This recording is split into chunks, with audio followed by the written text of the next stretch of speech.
Hello రుచిమిత్రులారా, welcome to my channel my kitchen diaries. నాకు తెలిసి ఈ కర్రీని చాలామంది ఇష్టపడరు కదా. ఇంతకుముందు అందులో నేను కూడా ఒకదాన్ని. కానీ ఇప్పుడు ఇష్టంగా తినేస్తున్నా. ఒకసారి మీరు కూడా ఇలా ట్రై చేసి చూడండి, ఖచ్చితంగా ఇష్టపడతారు. మరి ఈ కర్రీని ఎలా చేయాలో చూసేద్దామా? దీనికోసం ముందుగా గోరుచిక్కుడిని ఇలా చిన్న చిన్న ముక్కలుగా కట్ చేసుకోండి. ఒక్కొక్కటిగా కట్ చేసే టైం పడుతుందని ఇలా 5, 6 ఒకేసారి కట్ చేయండి, త్వరగా అయిపోతుంది. ఇలా చికెన్ చిన్న ముక్కలుగా కట్ చేసుకున్న తర్వాత ఇప్పుడు పచ్చిమిర్చిని కట్ చేసుకుందాం.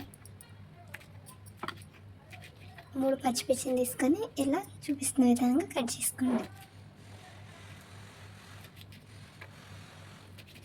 అలాగే దాంతోపాటు ఒక 2 ఉల్లిపాయలు కూడా కట్ చేసుకుందాం. ఇలా చిన్న చిన్న ముక్కలుగా కట్ చేసుకోండి, టేస్ట్ బాగుంటుంది.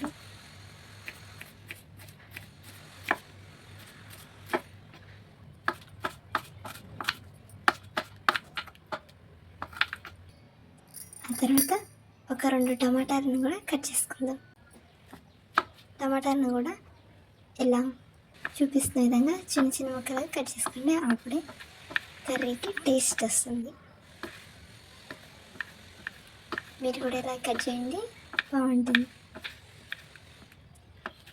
ఇలా అన్నీ కట్ చేసుకొని పక్కన పెట్టుకోండి. ఇప్పుడు స్టవ్ మీద కడాయి పెట్టి ఆయిల్ వేయండి. ఆయిల్ కొంచెం హీట్ అయిన తర్వాత తాలింపు దినుసులను వేసుకుందాం. అవి కొంచెం చిటపటలాడిన తర్వాత పచ్చిమిర్చిని వేసుకుందాం.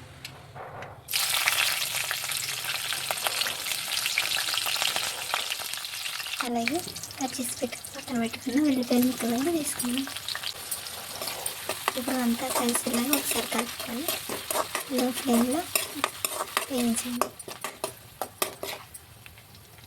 చూసారా, ఇలా వేగిన తర్వాత ఇప్పుడు మనం కట్ చేసి పెట్టుకున్న గోరుచిక్కుడిని వేసుకుందాం.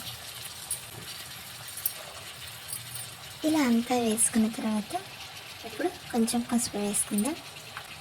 అలాగే సరిపడా ఉప్పును కూడా వేసుకుందాం. అంతా వేసుకున్న తర్వాత ఒకసారి ఇలా కలుపుకుందాం.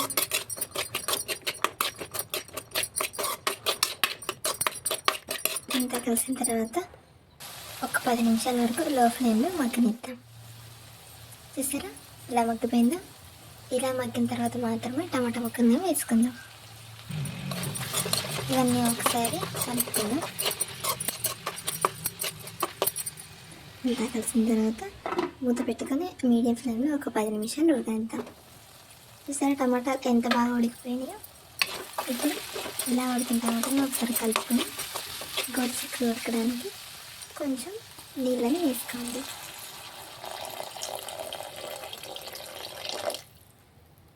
ఇలా వేసుకున్న తర్వాత మీడియం ఫ్లేమ్లో 10 నిమిషాల వరకు ఉడకనివ్వండి. చాలా చక్కగా ఉడికిపోతుంది. ఇలా ఉడికిన తర్వాత ఒక స్పూన్ కారం వేసుకుందాం. వేసుకొని ఒకసారి కలుపుకుందాం. ఇప్పుడు ఒక స్పూన్ ధనియాల పొడి వేసుకుందాం. అలాగే టేస్ట్ కోసం ఒక స్పూన్ పప్పుల పొడి కూడా వేస్తానండి. ఇది కంప్లీట్లీ ఆప్షనల్. వేసుకుంటే టేస్ట్ బాగుంటుందని వేసాను. మీరు కూడా ఒకసారి ట్రై చేయండి. చూసారా, ఇలా ఆయిల్ సపరేట్ అయ్యే వరకు ఉడికిస్తే చాలా ఎంతో టేస్ట్ అయిన గోరుచిక్కుడు కర్రీ రెడీ. ఎవరికైనా నచ్చేలా వండి పెడితే ఇష్టంగా తినకుండా ఎలా ఉంటారు చెప్పండి. ఒకసారి ఇలా ట్రై చేసి ఎలా వచ్చిందో కామెంట్ సెక్షన్లో కామెంట్ చేయండి.